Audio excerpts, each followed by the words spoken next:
ಇವತ್ತಿನ ವಿಡಿಯೋದಲ್ಲಿ ನಾನು ಎರಡು ತುಂಬ ಬ್ಯೂಟಿಫುಲ್ ಆಗಿರೋ ಪ್ಲಾಂಟ್ಸ್ ಬಗ್ಗೆ ತೋರಿಸ್ತೇನೆ. ಈ ಪ್ಲಾಂಟ್ ಹೆಸರು ಅಲೋಕೇಶಿಯಾ ಅಂತ. ಇದರಲ್ಲಿ ತುಂಬ ವೆರೈಟೀಸ್ ಬರುತ್ತೆ. ಬೇರೆ ಬೇರೆ ಎಲೆಗಳ ಶೇಪ್ ಆಗಿರ್ಬೋದು, ಎಲೆಗಳ ಕಲರ್ ಚೇಂಜ್ ಇರುತ್ತೆ, ಹಾಗೆ ಗಿಡದ ಸೈಜ್ ಕೂಡ ಚೇಂಜ್ ಇರುತ್ತೆ. ಹೀಗೆ ಬೇರೆ ಬೇರೆ ಡಿಫ್ರೆಂಟ್ ವೆರೈಟೀಸ್ ಬರುತ್ತೆ. ಅದರಲ್ಲಿ ನಾನು ಎರಡು ರೀತಿದನ್ನು ತೋರಿಸ್ತೇನೆ. ಇವಾಗ ನೀವು ನೋಡ್ತಾ ಇದ್ದೀರಲ್ಲ, ಈ ರೀತಿ ಇರೋವಂಥ ಎಲೆಗಳ ಗಿಡದ ಹೆಸರು ಅಲೋಕೇಶಿಯಾ ಅಮೆಜಾನಿಕಾ ಅಂತ. ಇದು ಅಲೋಕೇಶಿಯಾ ಬ್ಲ್ಯಾಕ್ ವೆಲ್ವೆಟ್ ಅಂತ. ಈ ಎಲೆನ ಟಚ್ ಮಾಡಿದಾಗ ನಮಗೆ ಗೊತ್ತಾಗುತ್ತೆ ಅದು ವೆಲ್ವೆಟ್ ರೀತಿನೇ ಇರುತ್ತೆ.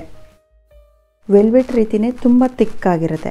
ಎಲೆಗಳನ್ನ ನಾವು ಕೈಯಲ್ಲಿ ಹಿಡ್ಕೊಂಡ್ರೆ ನಮಗೆ ಗೊತ್ತಾಗುತ್ತೆ ಅದು ವೆಲ್ವೆಟ್ ಥರನೇ ಫೀಲ್ ಆಗುತ್ತೆ. ಎಲೆಗಳ ಸೈಜ್ ತುಂಬ ದೊಡ್ಡದಾಗಿರೋದ್ರಿಂದ ಈ ರೀತಿ ಇರೋವಂಥ ಎಲ್ಲ ಗಿಡಗಳನ್ನು ಸಾಮಾನ್ಯವಾಗಿ ಎಲಿಫೆಂಟ್ ಇಯರ್ಸ್ ಅಂತಲೇ ಕರೀತಾರೆ. ಎಲೆ ಶೇಪ್ ಕೂಡ ದೊಡ್ಡ ಕಿವಿ ರೀತಿ ಇರೋದ್ರಿಂದ ಆ ರೀತಿ ಕರೀತಾರೆ. ಈ ಗಿಡಗಳನ್ನ ಬೆಳೆಯೋದು ಕೂಡ ಅದೇ ಕಾರಣಕ್ಕೆ. ತುಂಬ ಬ್ಯೂಟಿಫುಲ್ ಆಗಿರೋ ಎಲೆಗಳಿಗೋಸ್ಕರ ಈ ಗಿಡನ ಬೆಳೀತಾರೆ.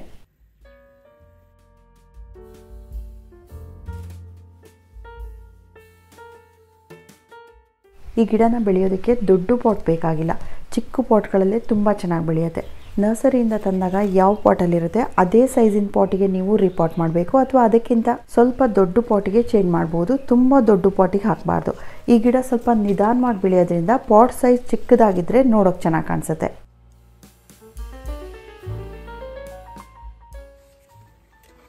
ನರ್ಸರಿಯಿಂದ ಏನಾದರೂ ಈ ಗಿಡಗಳನ್ನ ಇವಾಗ ತಂದಿದ್ರೆ ಇವಾಗ ನೀವು ಇದನ್ನು ರಿಪಾಟ್ ಮಾಡಲೇಬಾರ್ದು. ವಿಂಟರ್ ಸೀಸನ್ ಮುಗಿಯೋ ತನಕ ಈ ಗಿಡಗಳನ್ನ ರಿಪಾಟ್ ಮಾಡಬಾರ್ದು. ಫೆಬ್ರವರಿ ನಂತರ ನೀವು ಯಾವಾಗ ಬೇಕಾದರೂ ರಿಪಾಟ್ ಮಾಡ್ಕೋಬೋದು. ವಿಂಟರ್ ಸೀಸನಲ್ಲಿ ಈ ಗಿಡಗಳಿಗೆ ಡಾರ್ಮೆನ್ಸಿ ಪೀರಿಯಡ್ ಅಂತ ಹೇಳ್ತಾರೆ. ಈ ಟೈಮಲ್ಲಿ ವಿಂಟರ್ ಸೀಸನಲ್ಲಿ ಏನಾಗುತ್ತೆ, ಈ ಎಲೆಗಳೆಲ್ಲ ನಿಧಾನವಾಗಿ ಕರಗಿದಾಗಾಗಿ ಆ ಎಲೆಗಳೇ ಮಾಯ ಆಗಿರುತ್ತೆ. ಇಲ್ಲಿ ನೀವು ನೋಡ್ಬೋದು, ಇದೆಲ್ಲ ಕೆಲಾಡಿಯಮ್ಸ್ ಗಿಡಗಳು. ಇದು ಕೂಡ ಅಷ್ಟೇ, ಎಲೆಗಳು ಈ ರೀತಿ ಇದೆಯಲ್ಲ, ಇವಾಗ ಇದು ನಿಧಾನವಾಗಿ ಕರಗ್ತಾ ಬರುತ್ತೆ. ಇಲ್ಲಿ ನೀವು ನೋಡ್ಬೋದು ಈ ರೀತಿ ಎಲ್ಲೋ ಆಗ್ತಾ ಬರುತ್ತೆ. ಹಾಗೆ ಈ ಎಲೆಗಳೆಲ್ಲ ಅದರಲ್ಲೇ ಮಾಯ ಆದಾಗೆ ಆಗಿರುತ್ತೆ. ಈ ಪಾಟಲ್ಲಿ ಗಿಡ ಇತ್ತು ಅಂತಲೇ ಗೊತ್ತಾಗಲ್ಲ, ಈ ರೀತಿ ಆಗಿರುತ್ತೆ. ಬರೀ ಮಣ್ಣು ಮಾತ್ರ ಇರುತ್ತೆ. ಗಿಡ ಹಾಳಾಯಿತು ಅಂತ ಅದನ್ನು ನಾವು ಎಸೆಯೋ ಹಾಗಿಲ್ಲ.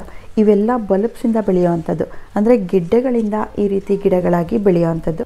ಮೇಲೆ ಎಲೆಗಳು ಕರಗಿದ್ರೂ ಕೂಡ ಮಣ್ಣೊಳಗೆ ಬಲ್ಬ್ಸ್ ಚೆನ್ನಾಗೇ ಇರುತ್ತೆ. 2-3 ತಿಂಗಳಾದಮೇಲೆ ಪುನಃ ಅದರಲ್ಲಿ ಹೊಸ ಚಿಗುರು ಬರೋಕ್ಕೆ ಶುರುವಾಗುತ್ತೆ. ಅಲೋಕೇಶಿಯಾದಲ್ಲಿ ಇವಾಗ ಎಲೆಗಳು ಕರಗಿದ್ರೂ ಕೂಡ ಫೆಬ್ರವರಿಯಿಂದ ಹೊಸ ಎಲೆಗಳು ಬರೋಕ್ಕೆ ಶುರುವಾಗುತ್ತೆ. ಕೆಲಾಡಿಯಮ್ಸಲ್ಲಿ ಜೂನಿಂದ ಹೊಸ ಎಲೆಗಳು ಬರೋಕ್ಕೆ ಶುರುವಾಗುತ್ತೆ. ಈ ಗಿಡ ಕೂಡ ಅಷ್ಟೇ, ಅದೇ ರೀತಿ ಅದೃಷ್ಟಕ್ಕದು ಎಲೆಗಳೆಲ್ಲ ಮಾಯ ಆಗುತ್ತೆ.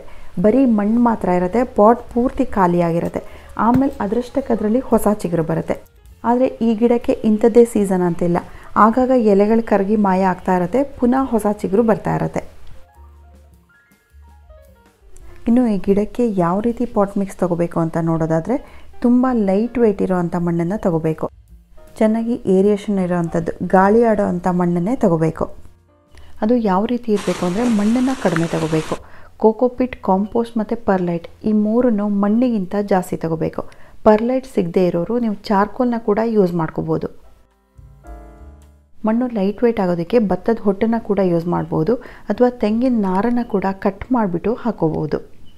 ಇದು ಹ್ಯುಮಿಡಿಟಿನ ಜಾಸ್ತಿ ಇಷ್ಟಪಡುವಂಥ ಗಿಡ. ಮಣ್ಣಲ್ಲಿ ಯಾವಾಗಲೂ ತೇವಾಂಶ ಇರಬೇಕು. ಹಾಗಾಗಿ ಕೋಕೋಪಿಟ್ ಮತ್ತು ಕೋಕೋನಟ್ ಕಾಯರ್ನ ಯೂಸ್ ಮಾಡಬಹುದು.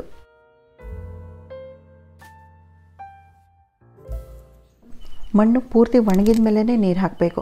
ತೇವಾಂಶ ಜಾಸ್ತಿ ಬೇಕು ಅಂತ ಡೈಲಿ ನೀರು ಹಾಕ್ತಾ ಇದ್ರೆ ಮಣ್ಣೊಳಗಿರೋ ಬಲ್ಬ್ಸ್ ಕೊಳೆಯೋಕ್ಕೆ ಶುರುವಾಗುತ್ತೆ. ಆಮೇಲೆ ಈ ಗಿಡನೂ ಸತ್ತೋಗುತ್ತೆ.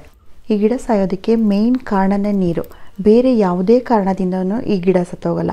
ನೀರನ್ನು ಆದಷ್ಟು ನೋಡ್ಕೊಂಡು ಹಾಕಬೇಕು. ಇದ್ರ ಬಲ್ಬ್ಸ್ ಮಣ್ಣೊಳಗಿರೋದ್ರಿಂದ ನಮ್ಗೆ ಅದು ಕೊಳೆಯೋದು ಗೊತ್ತಾಗಲ್ಲ. ಹಾಗಾಗಿ ನೀರನ್ನು ಆದಷ್ಟು ಡೈಲಿ ಸ್ವಲ್ಪ ಸ್ವಲ್ಪ ಮಾತ್ರ ಹಾಕಬೇಕು. ಈ ಅಲೋಕೇಶಿಯಾ ಪ್ಲ್ಯಾಂಟ್ಗಳನ್ನ ಹೆಚ್ಚಾಗಿ ಎಲ್ಲರೂ ಇಂಡೋರಲ್ಲಿ ಬೆಳೆಸ್ತಾರೆ. ಆದರೆ ಇದು ಮೀಡಿಯಮ್ ಲೈಟಲ್ಲಿ ಕೂಡ ಬೆಳೆಯುತ್ತೆ. ಬಾಲ್ಕನಿಗಳಲ್ಲಿ, ಫೋಟಿಕೋಗಳಲ್ಲಿ ಬೆಳೆಸ್ಬೋದು. ಡೈರೆಕ್ಟಾಗಿ ಬಿಸಿಲು ಬೀಳಬಾರ್ದು. ಆದರೆ ಬೆಳಗ್ಗೆ ಮತ್ತು ಸಂಜೆ ಸನ್ಲೈಟಲ್ಲಿ ಇದನ್ನು ಇಡಬಹುದು.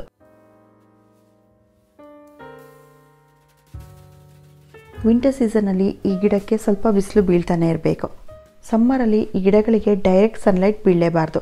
ಯಾವುದಾದ್ರೂ ದೊಡ್ಡ ಗಿಡಗಳ ಕೆಳಗಿಡಬೇಕು, ಅಥವಾ ಪೂರ್ತಿ ನೆರಳಿರೋ ಕಡೆ ಇಡಬೇಕು. ಸಮ್ಮರಲ್ಲಿ ತುಂಬ ಹೀಟ್ ಇರೋದ್ರಿಂದ ಎಲೆಗಳು ಸುಟ್ಟೋಗೋ ಚಾನ್ಸಸ್ ಜಾಸ್ತಿ ಇರುತ್ತೆ. ಹಾಗಾಗಿ ಆ ಟೈಮಲ್ಲಿ ನಾವು ಎಲೆಗಳ ಮೇಲೆ ಮಿಸ್ಟಿಂಗ್ ಮಾಡ್ತಾ ಇರಬೇಕಾಗತ್ತೆ. ನೀರನ್ನು ಸ್ಪ್ರೇ ಮಾಡ್ತಾ ಇರಬೇಕು. ಈ ಅಲೋಕೇಶಿಯಾ ಗಿಡಗಳೆಲ್ಲ ರೈನ್ ಫಾರೆಸ್ಟ್ ಏರಿಯಾಗಳಲ್ಲಿ ದೊಡ್ಡ ದೊಡ್ಡ ಮರದ ಕೆಳಗೆ ಹ್ಯುಮಿಡಿಟಿ ಜಾಸ್ತಿ ಇರುವಂಥ ಕಡೆ ಬೆಳೆಯುವಂಥ ಗಿಡಗಳು. ಹಾಗಾಗಿ ನಾವು ಮನೆಯಲ್ಲಿ ಕೂಡ ಅದೇ ರೀತಿ ವಾತಾವರಣನ ಈ ಗಿಡಗಳಿಗೆ ಕ್ರಿಯೇಟ್ ಮಾಡಿಕೊಡ್ಬೇಕು. ಮನೆ ಹೊರಗಡೆ ಇಟ್ಟಿದ್ರೆ ನೆರಳು ಜಾಸ್ತಿ ಇರೋ ಕಡೆ ಇಡಬೇಕು. ಮನೆ ಒಳಗಡೆ ಇಂಡೋರಲ್ಲಿ ಏನಾದರೂ ಇಟ್ಟಿದ್ರೆ ಬ್ರೈಟ್ ಲೈಟ್ ಜಾಸ್ತಿ ಇರೋ ಕಡೆ ಈ ಗಿಡಗಳನ್ನ ಇಟ್ಕೋಬೇಕು. ಈ ಗಿಡಗಳಿಗೆ ಜಾಸ್ತಿ ಫರ್ಟಿಲೈಸರ್ ಹಾಕೋ ಅವಶ್ಯಕತೆ ಕೂಡ ಇರಲ್ಲ. 1 ತಿಂಗಳಿಗೆ ಒಂದ್ಸಲ ನೀವು ಯಾವುದೇ ಫರ್ಟಿಲೈಸರ್ನ ಯೂಸ್ ಮಾಡೋದಿದ್ರು ಅದನ್ನು ಲಿಕ್ವಿಡ್ ಮಾಡಿಬಿಟ್ಟು ಹಾಕಿದರೆ ಸಾಕು. ಈ ಅಲೋಕೇಶಿಯಾ ಎಲೆಗಳನ್ನ ಯಾವಾಗಲೂ ಕ್ಲೀನಾಗಿ ಇಟ್ಕೊಂಡಿರಬೇಕು. ಈ ಗಿಡದ ಬ್ಯೂಟಿ ಇರೋದೇ ಎಲೆಗಳಿಂದ. ಹಾಗಾಗಿ ಧೂಳಿದ್ರೆ ಯಾವಾಗಲೂ ಇದನ್ನು ಒರೆಸ್ಬಿಟ್ಟೇ ಇಡಬೇಕು. ಗಿಡ ಹೆಲ್ದಿಯಾಗಿ ಬೆಳೆಯೋದಕ್ಕೂ ಕೂಡ ಈ ಎಲೆಗಳನ್ನ ಯಾವಾಗಲೂ ಕ್ಲೀನಾಗೆ ಇಟ್ಕೊಂಡಿರಬೇಕು. ನಮಗೆಲ್ರಿಗೂ ಗೊತ್ತಿರೋ ಹಾಗೆ ಎಲೆಗಳ ಮುಖಾಂತರನೇ ಸೂರ್ಯನ ಬೆಳಕಿಂದ ಶಕ್ತಿನ ತಗೊಂಡು ತನ್ನ ಫುಡ್ಡನ್ನು ಗಿಡಗಳು ಪ್ರಿಪೇರ್ ಮಾಡ್ಕೊಳ್ಳುತ್ತೆ. ಹಾಗಾಗಿ ಗಿಡ ಹೆಲ್ದಿಯಾಗಿರಬೇಕು ಅಂದರೆ ಎಲೆಗಳು ಯಾವಾಗಲೂ ಕ್ಲೀನಾಗಿರಬೇಕು. ಬೇಸಿಗೆಗಾಲದಲ್ಲಿ ಎಲೆಗಳ ಮೇಲೆ ತುಂಬ ಧೂಳು ಕೂತ್ಕೊಳ್ತಾ ಇರುತ್ತೆ. ನೀರನ್ನು ಸ್ಪ್ರೇ ಮಾಡಿಕೊಂಡು ಎಲೆಗಳನ್ನ ಕ್ಲೀನ್ ಮಾಡ್ಕೊಳ್ತಾ ಇರಬೇಕು. ಇನ್ನು ಇದಕ್ಕೆ ರೋಗ ಅಥವಾ ಹುಳುಗಳ ಬಗ್ಗೆ ಹೇಳೋದಾದರೆ ಇದಕ್ಕೆ ಯಾವುದೇ ರೀತಿ ರೋಗ ಬರಲ್ಲ. ನೀರೊಂದು ಜಾಸ್ತಿಯಾಗಿ ಗಿಡ ಸಾಯುತ್ತೆ ಬಿಟ್ಟರೆ ಬೇರೆ ಯಾವುದೇ ರೀತಿಯಿಂದನೂ ಈ ಗಿಡ ಸತ್ತೋಗಲ್ಲ. ಹುಳುಗಳ ಬಗ್ಗೆ ಹೇಳೋದಾದರೆ ಸ್ಪೈಡಮೈಟ್ಸ್ ಅನ್ನೋ ಒಂದು ಹುಳು ಬರಬಹುದು. ಎಲೆಗಳನ್ನ ಹಿಂದೆ ತಿರುಗಿಸ್ಬಿಟ್ಟು ಅಬ್ಸರ್ವ್ ಮಾಡ್ತಾ ಇರಬೇಕು. ಜೇಡಗಳು ಅದರಲ್ಲಿ ಮೊಟ್ಟೆ ಇಟ್ಟಿರುತ್ತೆ. ಈ ಜೇಡಗಳು ಬರೋದು ತುಂಬ ಡ್ರೈ ಕಂಡೀಷನ್ ಇದ್ದಾಗ ಮಾತ್ರ ಬರುತ್ತೆ. ಹಾಗಾಗಿ ನೀವು ಆಗಾಗ ಮಿಸ್ಟಿಂಗ್ ಮಾಡ್ತಾ ಇದ್ರೆ, ಎಲೆಗಳ ಮೇಲೆ ನೀರನ್ನು ಸ್ಪ್ರೇ ಮಾಡ್ತಾ ಇದ್ರೆ ಈ ಸ್ಪೈಡಮೈಟ್ಸ್ ಕೂಡ ಬರಲ್ಲ. ಸಮ್ಮರಲ್ಲಿ ಮಾತ್ರ ಈ ಸ್ಪೈಡಮೈಟ್ಸ್ ಕಾಟ ಇರುತ್ತೆ ಬಿಟ್ಟರೆ ಬೇರೆ ಯಾವುದೇ ರೀತಿ ಹುಳುಗಳ ಕಾಟ ಈ ಗಿಡಗಳಿಗಿರಲ್ಲ. ಸೊ ಫ್ರೆಂಡ್ಸ್, ಅಲೋಕೇಶಿಯಾ ಗಿಡ ಇರೋರು ಇವಾಗ ವಿಂಟರ್ ಸೀಸನ್ ಆಗಿರೋದ್ರಿಂದ ಇವಾಗ ಗಿಡ ಪೂರ್ತಿ ಹಾಳಾಗಿದ್ದರೆ ನೀವು ಯಾವುದೇ ರೀತಿ ಟೆನ್ಷನ್ ಮಾಡ್ಕೋಬೇಕಾಗಿಲ್ಲ. ಫೆಬ್ರವರಿ ತಿಂಗಳಲ್ಲಿ ಅದರಿಂದ ಅದೃಷ್ಟಕ್ಕದು ಹೊಸ ಗ್ರೋತ್ ಬರುತ್ತೆ, ಹೊಸ ಎಲೆಗಳು ಬರುತ್ತೆ.